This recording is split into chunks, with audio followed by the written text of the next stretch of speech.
Assalamu alaikum dear students. Myself Dr. Sajjad Ahmed Mir, Senior Lecturer of Physics, Government Boys Higher Secondary School, Pampur. Now today we opted a topic which is very interesting topic used in making a lens. I mean that's the formula which is used in making the lens. That formula is called the lens maker's formula, and that we have opted. So this is actually in the syllabus of physics for class 12th, and I wish all those students who are studying in class 12th and other science students to give please keen attention to this lecture, and I am sure that you will understand the things how they can be worked out.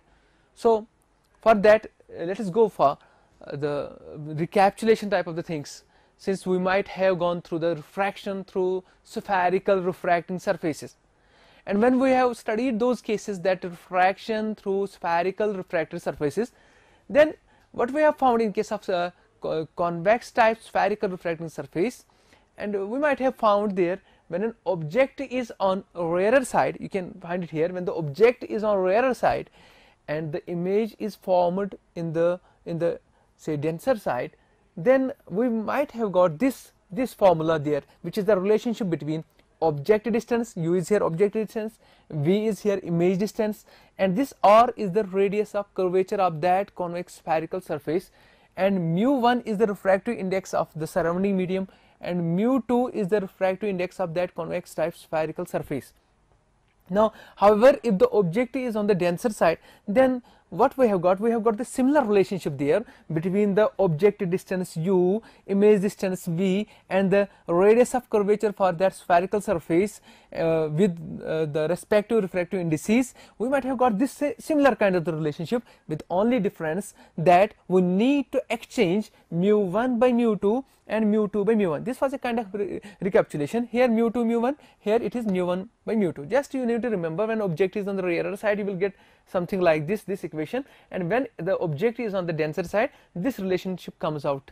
Okay, so before I will discuss the lens maker's formula, we should remember these two things, because I will make use of these equations while deriving the lens maker's formula. So if somebody will ask you what is lens maker's formula, just the answer is, it is nothing but a relationship between the focal length of a lens with the radius of curvature, and the radius of radii of curvatures in fact, and the refractive indices of the respective surfaces which are used in the lens. So this is actually a relationship among those parameters. But this relationship, which is between the focal length of lens with the radii of curvatures of its two surfaces, spherical surfaces, and the refractive indexes of the glass material, it's a relationship. But the relationship, the formula is used in making a lens of desired focal length. That's why such a relationship, which we are going to derive out, such a relationship is called the lens maker's formula. So that's why the title has been given to it, assigned to it, lens maker's formula. Now how we will derive that formula? Remember it, that formula we will arrive, which is the relationship between focal length of the lens with what? With the radii of curvatures of that two spherical surfaces used there, and the refractive indices of the material of which the lens is made up of. So let us derive it, and finally I will tell you what is the formula. But how we will derive it, I have recapitulated things, but here this is the optical diagram. You please understand this optical diagram. Here I have taken here a convex lens, biconvex lens. Okay, I have taken the convex lens comprised of two spherical surfaces. It is a biconvex. Here one convex surface, and here another convex surface. What is convex means? Which is convex towards the rear side. ये rear side की तरफ भी convex है, उधर दूसरी surface भी rear side की तरफ convex है.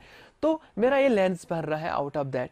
I could have taken the biconcave lens. I could have taken the plano concave lens, but those things which will later on will take as the special cases. But for general case, I selected the biconvex lens. Otherwise there are so many lenses, but वो हम special case में study करेंगे या बताएंगे अगर time मिला इस lecture में. Now देखिए, this is the lens, and lens is comprised of two spherical refracting surface. One spherical refracting surface is x p1y, this is one, and the second one is x p2y. So two this refracting surface, spherical refracting surfaces. अगर हम पहली वाली spherical refracting surface की बात करें, पहली वाली का जो ऑप्टिकल सेंटर है चूंकि ये अगर हम देखेंगे ये स्फेयर का, ये एक स्फेयर बन जाएगा, ये उसी की आ रखें, इस वाले का स्फेरिकल जो ऑप्टिकल सेंटर होगा C1 कहलाएगा। लेकिन जो यहाँ दूसरी वाली स्फेरिकल रिफ्रैक्टिंग सरफेस है, इसका ऑप्टिकल सेंटर का हम 2 नाम देंगे, C2। So C1 is the optical center of first refracting surface of the lens, and C2 is the optical center of the second refracting this surface. Okay, and point number 2 is this P1 is the pole of the first refracting surface, and P2 is the pole of second refracting surface. Okay, then second thing, so these are the two normals A and B. There we have normals which passes through the respective optical centers. One thing. So let us. This is the object here. Students, please note down that there are some Cartesian sign conventions for refracting surfaces. The same will be here with some additions. You need to understand is what are the sign conventions, Cartesian sign conventions for this lens. Class 12 students, physics students, understand it.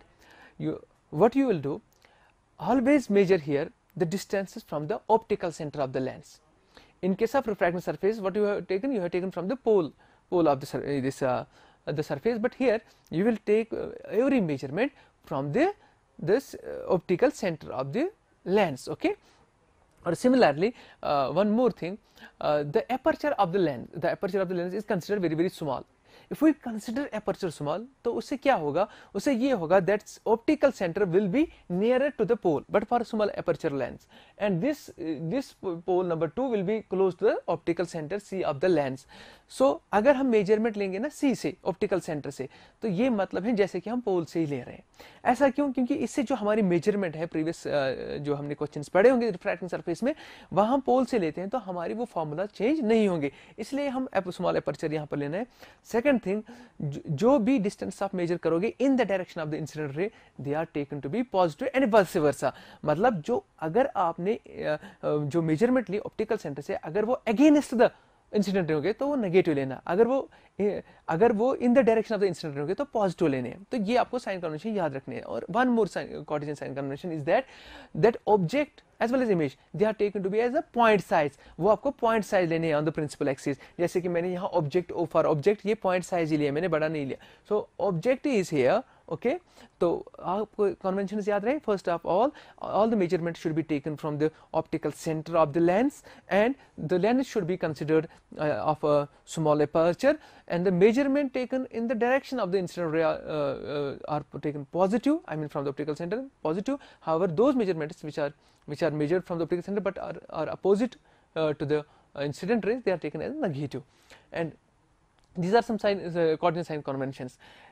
मैं यहाँ पर आपको जो students हैं, चूंकि आप class 12 में पढ़ते हैं, मैं आपको आप शॉर्टकट में इसको बताऊंगा करना क्या है, बिकॉज हमने रिफ्रैक्टिंग सरफेस ऑलरेडी पढ़े होंगे ना, जैसे कि मैंने ये रिकैप्चुलेशन किया, तो हम इसको डिराइव कैसे करेंगे। देखिए क्या है, अगर मैं इसको रब करता हूँ, बिकॉज ये रिकैप्चुलेशन थी तो मैं इसको रब कर रहा हूँ। देखिए एक बात मैं आपको स्टूडेंट्स बोल रहा हूँ, स्टूडेंट्स प्लीज रिमेंबर इट, हमारे पास अब ये एक रिफ्रैक्टिंग सरफेस नहीं है, हमारे पास दो कॉन्वेक्स रिफ्रैक्टिंग सरफेस है, ठीक है। एक है XP1y एंड दूसरा क्या है XP2y, okay, XP1y and XP2y। अब तो मतलब जो रे ऑफ लाइट है ना, इंसिडेंट रे ऑफ लाइट, तो वो अब उसमें एक रिफ्रैक्शन नहीं हो जाएगी, उसमें अब दो रिफ्रैक्शंस हो जाएंगे, ठीक है। तो हमें अंडरस्टैंड करना है वो प्रोसेस, और फिर देखने इमेज कैसे बनेगी, और तभी ऑब्जेक्ट इमेज और फिर इसका फोकल लेंथ, तभी वो रिलेशनशिप आ जाएगी, जिस रिलेशनशिप को हम बोलते हैं lens makers formula. Cleanly understand कर लेना। फर्स्ट हम क्या करेंगे, देखिए ये मैंने ऑब्जेक्ट लिया, ओके, ऑब्जेक्ट से जो रे ऑफ लाइट ए पे टकराएगी, जब वो ए पे टकराएगी, नॉर्मल के साथ जो एंगल बनेगा उसको हम बोलेंगे इंसिडेंट एंगल, ठीक है। क्योंकि यहाँ पर दो रिफ्रैक्शन हो रही है, मैं इसको I1 नाम दूंगा, ये इंसिडेंट एंगल फर्स्ट होगा। और फिर ये जो है, मान लीजिए जो बाहर से एयर है, इसका रिफ्रैक्टिव इंडेक्स μ1 है, ये एब्सोल्यूट रिफ्रैक्टिव इंडेक्स है, और मान लीजिए जो लेंस है उसका एब्सोल्यूट रिफ्रैक्टिव इंडेक्स μ2 है। एब्सोल्यूट रिफ्रैक्टिव इंडेक्स मतलब refractive index with respect to air, अगर किसी और मीडियम के विद रिस्पेक्ट लेते हैं उसको एब्सोल्यूट नहीं बोलते हैं, उसको रिलेटिव बोलते हैं, रिलेटिव रिफ्रैक्टिव इंडेक्स। तो मैं जब बोलूंगा एब्सोल्यूट रिफ्रैक्टिव इंडेक्स मतलब refractive index with respect to the air, okay. तो इसका μ1 है और इसका क्या है, इसका μ2 है, और जो रियर साइड जो है इसका μ1 है, इसका μ2 है। तो चूंकि जब ये रे ऑफ लाइट यहां से जाएगी, जब वो लेंस के साथ टकराएगी, चूंकि उसको रेयर से डेंसर साइड की तरफ जाना है, बिकॉज लेंस तो डेंसर है, उसे हमने इसको रेयर माना, तो क्योंकि ये लाइट जा रही है from rare to denser, therefore light तो रिफ्रैक्ट हो जाएगी, वो बेंड हो जाएगी, वो टुवर्ड्स द नॉर्मल हो जाएगी, अवे फ्रॉम द नॉर्मल। वो हो जाएगी टुवर्ड्स द नॉर्मल, क्योंकि लेंस तो डेंस मटेरियल है, ठीक है, तो वो हो गई टुवर्ड्स द नॉर्मल। और ये मेरा एंगल जो यहाँ पर बन रहा है, क्योंकि यहाँ पर जगह नहीं है तो मैं थोड़ा यहाँ दिखाऊंगा, ये मेरा R1 होगा, मतलब वो रिफ्रैक्टिंग एंगल यहाँ पर होगा, वो रिफ्रैक्टिंग एंगल ये R1 है, फाइन। तो ये बन गए रिफ्रैक्ट। लेकिन उसके बाद जब वो क्या हो जाएगी, जब वो अगर दूसरी, सुनिए मेरी बात, अगर ये लेंस ये दूसरी रिफ्रैक्टिंग सरफेस नहीं होगी तो ये लाइट जो है जब वो बेंड हो गई तो बेंड होने के बाद वो सीधे ही चलेगी, सीधे, ठीक है, अगर आपको लगता नहीं है तो, बट ये सीधे जा रही है, स्ट्रेट जा रही है और स्ट्रेट जाके यहाँ प्रिंसिपल एक्सिस से टकराएगी। जो रे ऑफ लाइट यहां से जाएगी, यानी जो दूसरी ray of light principal axis से जाएगी, क्योंकि वो नॉर्मली हिट कर रही है सरफेस को, तो जो भी at right angles orthogonally hit करेगी वो अनडिविएटेड रहती है वो रे ऑफ लाइट, तो वो निकलेगी ऐसे। तो ये जो रे ऑफ लाइट वहां से आ गई ना, ओ ए जो थी इंसिडेंट रे ऑफ लाइट, वो रिफ्रैक्ट होकर अगर दूसरी रिफ्रैक्टिंग सरफेस ना होती, XP2Y नहीं होती, तो वो सीधे ही चली जाती लाइक दिस, और उसके बाद वो टकराती यहाँ पर, तो ये रेज ऑफ लाइट यहाँ पर मिलते और यहाँ पर वो इमेज बनाती यहाँ पर। सो ये कब है, ये केस तब है जब हमारे पास सिर्फ एक रिफ्रैक्टिंग सरफेस हो XP1Y। तो ये O से लेकर ऑप्टिकल सेंटर तक जो डिस्टेंस होगी वो ऑब्जेक्टिव डिस्टेंस है, मैंने उसका नाम U1 लिखा क्योंकि ये फर्स्ट रिफ्रैक्टिंग सरफेस के लिए है। तो वो जो फिर अगर सेकंड रिफ्रैक्टिंग सरफेस नहीं होती, जो फर्स्ट रिफ्रैक्टिंग सरफेस ने जो लाइट को बेंड किया वो इसको यहां पर मिली, तो इमेज उसने यहां पर बनाई, इसलिए इसको मैंने I1 लिखा। 1 सबस्क्रिप्ट का रखने का मतलब यहां पर ये है कि ये पहली वाली रिफ्रैक्टिंग सरफेस से आया। तो अब देखिए, तो मैंने इसको V1 लिखा, यानी इमेज डिस्टेंस, और कहां से मेजर करना है, ऑप्टिकल सेंटर से मेजर करना है, तो V1 इज ऑप्टिकल सेंटर से लेकर इमेज तक जो डिस्टेंस होगी वो इमेज डिस्टेंस है। तो उसका V1 क्यों नाम दिया, बिकॉज ये फर्स्ट रिफ्रैक्टिंग सरफेस ने बनाया। चलिए, अब ऐसा नहीं होता है, लेकिन रियलिटी में ऐसा नहीं है, क्योंकि वहां पर दूसरी रिफ्रैक्टिंग सरफेस मौजूद है। ये तब होता है जब एक ही रिफ्रैक्टिंग सरफेस हमारे पास होती, लेकिन जब दूसरी रिफ्रैक्टिंग यहां पर है, उसने उस लाइट को क्या किया, उसने उसको सीधे ही नहीं जाने दिया, बिकॉज यहां लाइट जो आ रही है ना, ये from denser medium to the rarer medium आ रही है। तो जब denser medium to the rarer medium है तो क्या हो जाएगी, ये बेंड हो जाएगी, ये बेंड तो हो जाएगी, ये रिफ्रैक्ट तो हो जाएगी अवे फ्रॉम द नॉर्मल के towards the normal, away from the normal, because here light goes from denser to rarer, not rarer to denser। जब denser to rarer जाए, it will bend away from the normal। तो मैंने normal ये है, इससे away किए हैं, तो ये मेरा इंसिडेंट एंगल 2 होगा, यहाँ पर I2 क्या लाएंगे हम, ये I2 होगा, ओके। लेकिन यहाँ पर जो ये एंगल बनेगा फाइनली, ये मेरा रिफ्रैक्शन एंगल नंबर 2 होगा, रिफ्रैक्शन एंगल 2 हो गई ना। और फाइनली ये मिलेगा यहाँ पर, फाइनली ये हमारा फाइनल इमेज होगी, ठीक है। ये एक्चुअली I2 है, लेकिन I2 के बदले हम लिखेंगे सिंपली I2 के बदले लिखेंगे सिंपली I। तो ये मेरी फाइनल इमेज है, ये मेरी फाइनल इमेज है, ओके। अब देखिए, अब ये रियल ऑब्जेक्ट है O है, और ये जो है ये बन गई हमारी रियल इमेज। देखिए students, please try to understand here, you may not fall trap into the confusion. देखिए यहाँ पर क्या है, यहाँ पर ऐसा है, जो लाइट यहाँ पर आ रही है, इसको लग रहा है ये तो फॉलो बैंड नहीं करेगी ना, इसको लग रहा है ये लाइट यहाँ से आ रही है, ओके। तो मतलब ऑब्जेक्ट इसको ये दिख रहा है, कौन सा वाला, I1 दिख रहा है, वो जो इमेज बनी थी ना अगर फर्स्ट सरफेस होती, तो वर्चुअली इसको लग रहा है, वर्चुअली इसको लग रहा है ऑब्जेक्ट यहाँ पर है। तो I1 is virtual object for the real image I1 is the virtual object for the real image I2 को मैंने अब I नाम दिया। अब जरा देखिए, ये रियल ऑब्जेक्ट था, ठीक है ना, लेकिन ये जो इमेज बन गई ये वर्चुअल इमेज थी, बिकॉज वहां पर एक ही सरफेस नहीं थी। अब रियल इमेज बन गई, लेकिन इस रियल इमेज के लिए जो ऑब्जेक्ट कौन सा लग रहा है, इसको लग रहा है यहाँ पर वर्चुअली I1 है। अब दूसरी बात, यहाँ इसको रे का आ रही थी, रेयर से आ रही थी और डेंसर की तरफ जा रही थी, लेकिन इसके लिए केस क्या है, यहाँ डेंसर से आ रही है और रेयर की तरफ जा रही है। तो वो फॉर्मूला जो मैंने पहले लिखी थी यहाँ पर बोर्ड पे, तो मतलब एक को आपको रेयर से डेंसर वाला केस लेना है, दूसरे को आपको डेंसर से रेयर वाला केस लेना है। तो ऐसे में ये सॉल्व हो जाएगा ये question.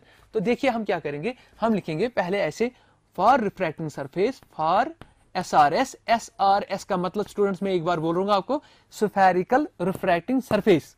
Once again, spherical refracting surface for SRS, कौन सी वाली, XP1Y, ये वाली पहली रिफ्रैक्टिंग सरफेस।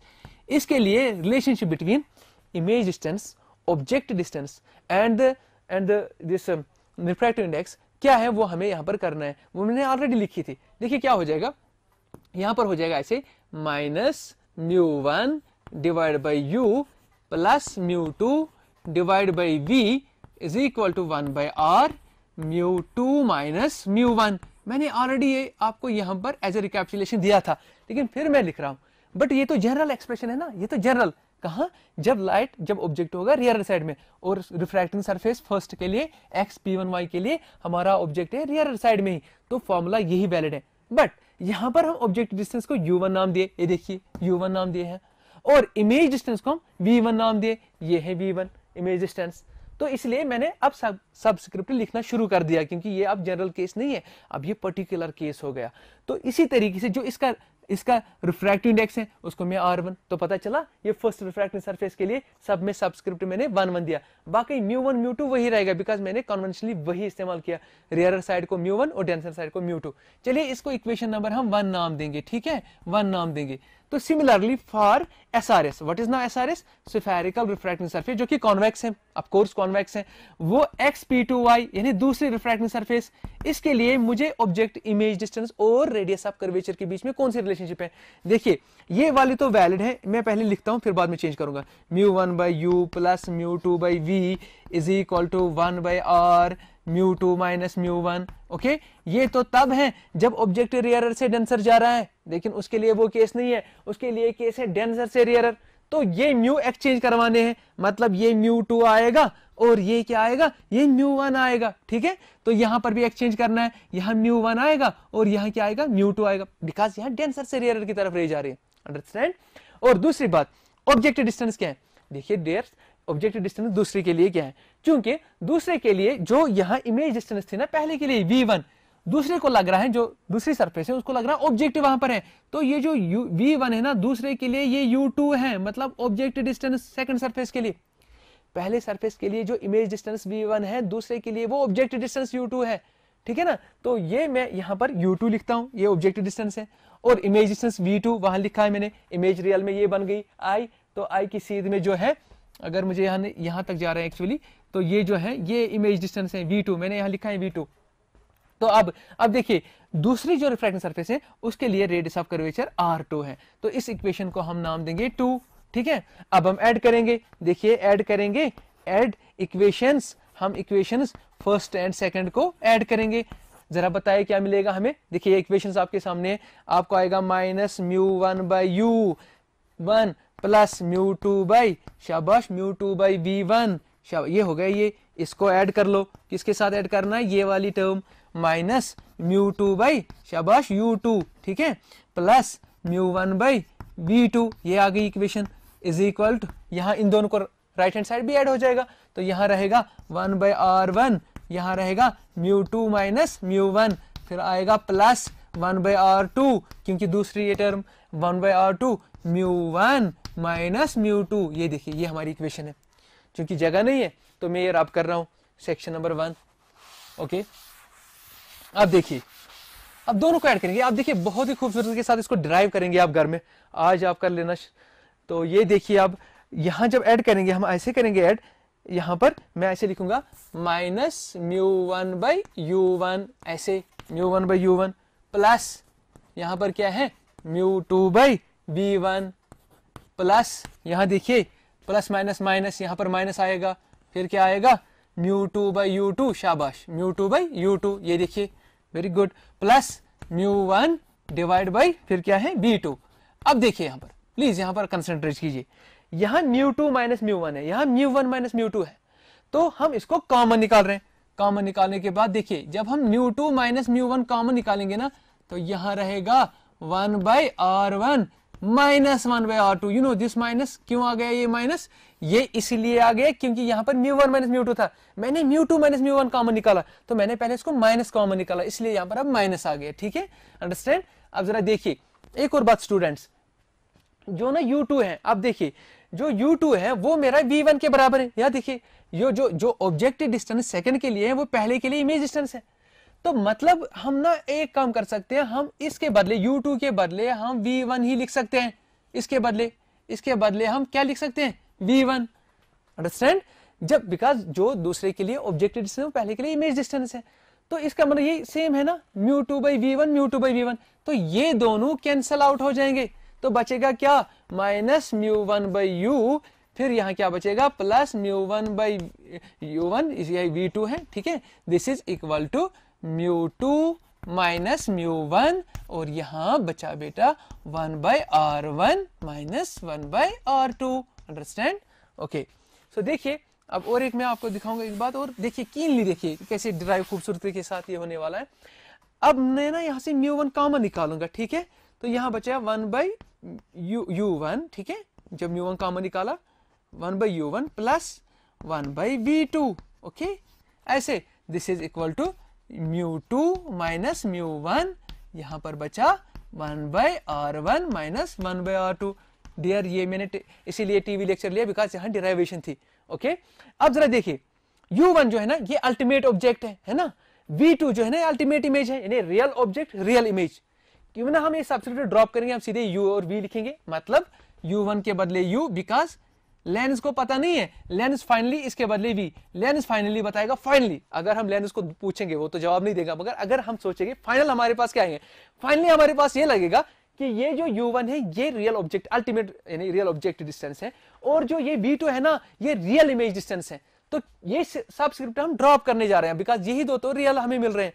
तो हम अब यहाँ लिखेंगे μ1, तो यहाँ पर लिखेंगे minus 1 by you plus 1 by V, okay got it. This is equal to μ2 minus μ1, यहाँ पर आएगा 1 by r1 minus 1 by r2, okay got it. अब देखिए अब क्या हो जाएगा इसके बाद, ये देखिए मैं यहाँ से रब कर रहा हूँ क्योंकि यहाँ जगह नहीं है दिखाने के लिए, तो मैं यहाँ फिर से दिखाऊंगा आपको, ओके। देखिए अब इसको ना डिवाइड करेंगे, मैं लिखूंगा ऐसे minus 1 by u, I hope you understood it well, plus 1 by we is equal to, मैं ना यहाँ डिवाइड करता हूँ, देखियो μ2 माइनस μ1 डिवाइड बाई μ1, ये देखिए ऐसे, और यहाँ पर रहेगा 1 by r1 minus 1 by r2, ये देखिए। अब यहाँ पर आएगा माइनस म्यू ये plus minus 1 by you plus 1 by v. अब यहाँ अलग अलग दीजिए, μ2 बाई μ1 माइनस μ1 बाई μ1, ऐसे अलग अलग दे दिया, और यहाँ बचा 1 by r1 minus 1 by r2। ये देखिए कैसे हम आ रहे हैं इस इक्वेशन की तरफ। यहाँ पर minus 1 by you plus 1 by we is equal to, यहाँ देखिए यहाँ क्या हो जाएगा, this is μ2 by μ1, denser medium with respect to rare medium, इसी को बोलते हैं रिलेटिव रिफ्रैक्टिव इंडेक्स, इसको म्यू लिखते हैं, refractive index of denser medium with respect to rare medium, यानी here denser medium is lens और रेयर मीडियम अगर हम एयर लेंगे तो लेंस को एयर के मुकाबले में म्यू माइनस ये कट हो जाएगा, यहाँ 1 बचेगा 1, और यहाँ बचेगा 1 by r1 minus 1 by r2। देखिए अब ये जो है finally you can prove that, अगर डिटेल में जाएंगे तो इसमें थोड़ा टाइम लगेगा, आपको क्या करना पड़ेगा उसके लिए आपको पहले फर्स्ट प्रिंसिपल सेकंड प्रिंसिपल लेना पड़ेगा। तो जब आप फर्स्ट प्रिंसिपल उसको बोलते हैं जहां ऑब्जेक्ट जहां पर प्रिंसिपल एक्सिस पे होगा इमेज जो है इन्फिनिटी पे आ जाएगी। सेकंड प्रिंसिपल फोकस जो होता है, जो इमेज बन जाएगी प्रिंसिपल फोकस पे, लेकिन ऑब्जेक्ट इन्फिनिटी पे होता है, तो ऐसा होगा। लेकिन जनरली हम उसको प्रूव कर सकते हैं, ये सारा जो है ये जो जिसको लेंस फॉर्मूला बोलते हैं। So dear students, let us do one thing. So there is a concept of first principle focus and second principle focus. Say suppose this is the lens, okay, and here object is at focus. Say here it is a focus, object is at focus. So this optical center, here it is f1. So this is called first principle focus. If object is here, okay, image will be at infinity like this. Image will be at infinity. But if we take the second principle focus, so second principle focus means if image is at focus, okay, so this is if image is at focus, so we can say f2. When image is at focus like this, that time object will be at infinity. So this is called the first principle focus, where the object is positioned at principal axis and image formation takes place at infinity. This is second principle focus, where image is on the principal axis but the object is this object is at infinity. So suppose that means if object is at first focus, so u is equal to f1 and v is equal to infinity, okay, but image is on positive side, so this is positive, this is negative because it's the reverse direction. So therefore above equation becomes minus 1 by minus f1 plus 1 by infinity is equal to mu minus 1 by r1 minus 1 by r2. So 1 by infinity is 0, this is minus minus plus, so it becomes 1 by f1 is equal to mu minus 1 by r1 minus 1 by r2. Similarly, if we take the second principal focus, so we will take u at infinity, but then image will be at second focus, principal focus second. So since this is positive, this is on the positive side of incident ray, this is negative because objective distance against the incident ray. So what will happen from the above equation? This is minus 1 by infinity minus plus 1 by f2 is equal to mu minus 1 by r1 minus 1 by r2. So dear students, look here, it is 1 by f2 is equal to mu minus 1 by r1 minus 1 by r2. Look here, two equations. Here 1 by f1 is equal to mu minus 1 by r1 minus 1 by r2. Here 1 by f2 is equal to minus mu minus 1 by r1 minus 1 by r2. If this is equation number first, this is equation number second, then from equation first and second, look here, this is the last step now. So from equation first and second, from equations Roman first and second, so what we will get? We get f1 is equal to f2 is equal to f से, मतलब क्योंकि दोनों बराबर हैं, ये देखिए right hand side दोनों का सेम है, तो left hand side 1 by f1 is equal to 1 by f2, it means f1 is equal to f2. तो मैंने f के बराबर लिखा, तो फ्रॉम से हम लिख सकते हैं f is equal to this 1 by f, I'm sorry, here 1 by f, so 1 by f, therefore 1 by f is equal to mu minus 1 by r1 minus 1 by r2. This is the Lensmaker's formula, required Lensmaker's formula. This is Lensmaker's LMF, Lensmaker's formula. Thank you very much. This is today's topic.